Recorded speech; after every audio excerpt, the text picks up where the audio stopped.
You're watching SportsFource Extra on KTIV.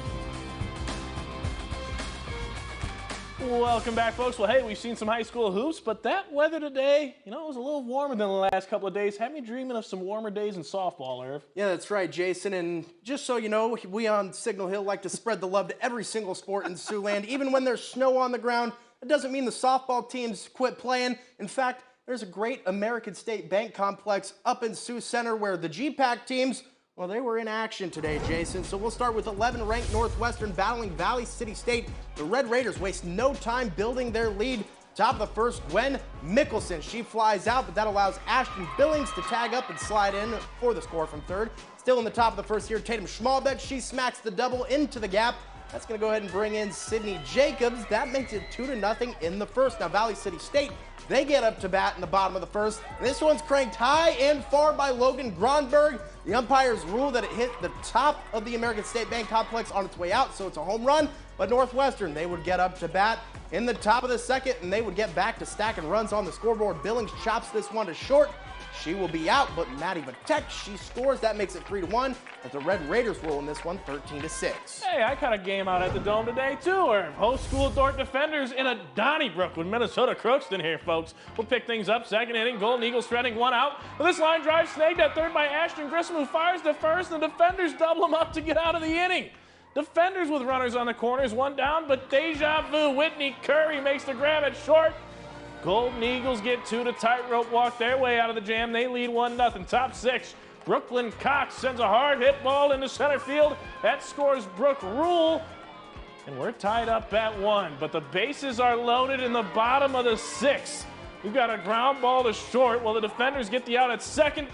Damage is done. Minnesota Crookston takes a 3-1 lead into the seventh. Top seven, defenders tying run on third. 2 outs. Peyton Whipple gets underneath this one. Madison Yandel ranges over. She'll squeeze it for the final out. Golden Eagles get the win 3-2. Irv? Yeah, Jason had to leave Sioux Center to get down for some tennis, but I stayed. We caught Briarcliff looking for their first win of the season as they take on Dakota State. Now, Dakota State starting this one off strong, though. Quincy Hartley hammers this RBI into center field. That will bring in Hannah McFarland. That makes it 1-0. The Trojans, they lay down a quick bunt here. And a quick reaction from the Chargers. Infield leads to that batter getting thrown out, but they can't complete the double play at home as Hartley slides in to make it 2-0. Briarcliff, they come up with a flurry of runs in the fifth, one of them coming off of this hit from Kylie Wilhelms. That's going to go ahead and score Karina Couples, but it would be Dakota State denying the Chargers their first win of the season. 6-5 is the final in that one. And Mount Marty looking to end a 3-game skid as they take on Minnesota Crookston. They trail 1-0, and Minnesota Crookston is looking for an extra base hit here. But a great diving catch by Ella Ray right there will keep them at bay. Now, we saw some great fielding right there, and it continues to play a role in this one. The Golden Eagles slap that one. It can't get through as the Golden Glove grabs that one right there. But the offense would come alive here as the game wore on. Alyssa Soski, she gets the ground out, but in comes an RBI. Jaden Simpkins from third right there. We're all tied at 1. Townsend at the plate here. She sends this straight to the third baseman, but the throw, nowhere near its mark. That's going to allow the runner from third to come home. That'd make it 2-1, and that would be your final in this game as Mount Marty defeats Minnesota Crookston 2-1. And Jason, while we had plenty of action on the softball diamond, we also had some action in the pool. Yeah, that's right. We opened up with the IHSA Boys State Swim Meet with the preliminary rounds. Let's just see how our representatives from Siouxland did. Got to give a shout out to a few of the Sioux City Spartans here, folks. The Spartans had a solid showing in the prelims. Carson Hope finished in the top 8 of 2 races. And Max Asif reaching the top 8 in the 100-meter breaststroke. Micah Vandevate and Britton Asoff would also make the top 15 in the prelims. Championship races begin tomorrow around noon. You can catch the action live on KTIV.com or the News 4 Now app. And Irv, while some seasons are wrapping up, other seasons just getting started. Yeah, and if you're wondering what he's talking about, folks, he's talking about college baseball because the Nebraska Huskers, they entered the year ranked 24th in the preseason poll, and they would love to show that they deserve to be in that top 25. Yeah, they got to earn it. Absolutely. So we'll start game 1 for Nebraska against UC Irvine in the MLB Desert Classic. Mason McConaughey strikes out the side in the first and the second innings, finishes his day with 9 Ks. Now McConaughey is touched up here in the fourth as Will Bermudez, he goes through the right side. That's going to go ahead and score 1 and another one. The Huskers, they trail 4-0. The Huskers do settle down late in this one as Dylan Carey, he gets an RBI double. But UC Irvine plays spoiler on opening day for the Huskers as they go on to win 10-5. Tell you what, the Anteaters, they're a good squad. They'll probably be in that top 25 eventually. But the Iowa Hawkeyes open up their season as well, taking on South Florida. Hawks had ace Cade Obermueller on the mound. He'd sit down the Bulls in order in the second. He'd finish with 10 strikeouts on his night. We'll go to the top of the fifth now here. This is Gable Mitchell. He'll send a blooper into right center field. Now that'll drop. Jackson Frost heads on home. Hawkeyes lead by 1, but we move to the bottom of the 7th.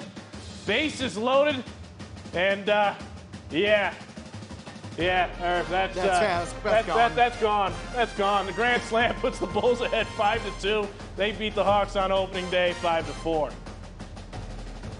Well, now we head to the wrestling mat, Jason, where the third-ranked Iowa Hawkeyes, they found themselves in quite the battle, Jason. Yeah, you know, normally that battle for the Floyd of Rosedale, I call it the battle for the pig. That's highlighted on the football field. But those Golden Gophers, they boast the 6th-ranked wrestling team in the nation to combat against Iowa's 3rd-ranked team, meaning we've got a potential for bedlam up in the Twin Cities, and we would see that bedlam early on. 125, sudden victory. It's 26th-ranked Joey Cruz coming up with an upset for Iowa. Cruz gets the takedown and the win right there for the Hawks.